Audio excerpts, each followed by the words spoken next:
আসসালামু আলাইকুম এভরিওয়ান।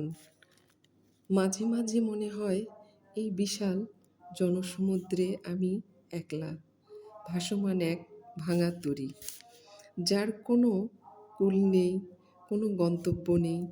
ছোটবেলা থেকে দেখে এসেছি মানুষ মানুষের জন্য, মানুষের কাঁধে হাত রেখে পথ চলে, কিন্তু আমার জীবনে সেই মানুষটা কোনো দিনও এলো না।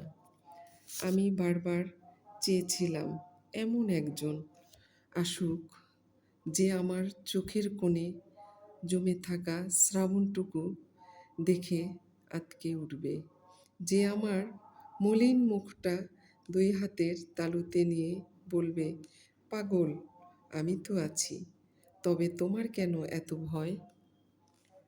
তো সে মানুষটা আমার কপালে আর কখনো হবে না, হলো না। তো বন্ধুরা, এই যে সকালে আমার ছেলে ঘুম থেকে উঠছে 12টা বাজে, ওর জন্য আবার আমরা সকালে পান্তা খেয়েছি, কলা দিয়ে, পাকা কলা দিয়ে পান্তা খেয়েছি, কুশারের গুড় দিয়ে পান্তা খেয়েছি। আর ওই উঠলো, ওকে ডিম ভেজে পরোটা করে দিলাম 3টা। তো এখন দুপুরের ওই চুলাতেই খড়ি জ্বলছে, ওই জন্য চুলাতে রান্না তুলে দিলাম। ঢেঁড়স আলু ঝুরি করে দিয়ে সব কানস মাছ, মিশালা মাছ দিয়ে চচ্চড়ি করেছি, বেশ ভালোই হয়েছে, খেতে মজা লাগছে। তারপর আবার করলাম কই মাছ। আজকে গাছে কয়েকটা, এই পাশের সামনে একটা গাছ ছিল, ওখানে 3টা ধরেছিল সাজনা, এই 3টার বাসার মধ্যে ছিল 2টা, এই 5টা সাজনা দিয়ে আজকে ঝোল করলাম কই মাছ। কই মাছগুলো বেশ সুস্বাদু, অনেক দিন কই মাছ এমন স্বাদ হয়নি। মানে মাঝখানে চাষের কই মাছ পেতাম, তো ওগুলো খুব গন্ধ লাগতো, স্বাদ না। আজকের মাছগুলো খুব স্বাদ, কই মাছগুলো বেশ বড় বড় আর স্বাদও ভালো, মনে হচ্ছে যেন দেশি কই, চাষেরই কই কিন্তু দেশি।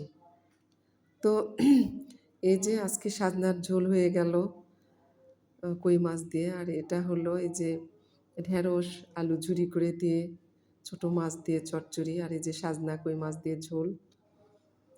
তো দুপুরে খাওয়া শুরু করলাম আমরা। তো আজকে সাজনাটা যেমন স্বাদ হয়েছে, ওই ঢেঁড়সের চচ্চড়িটাও স্বাদ। এই যে আমার মেয়ে একটা আঁচা পোকা ধরে নিয়ে আসছে।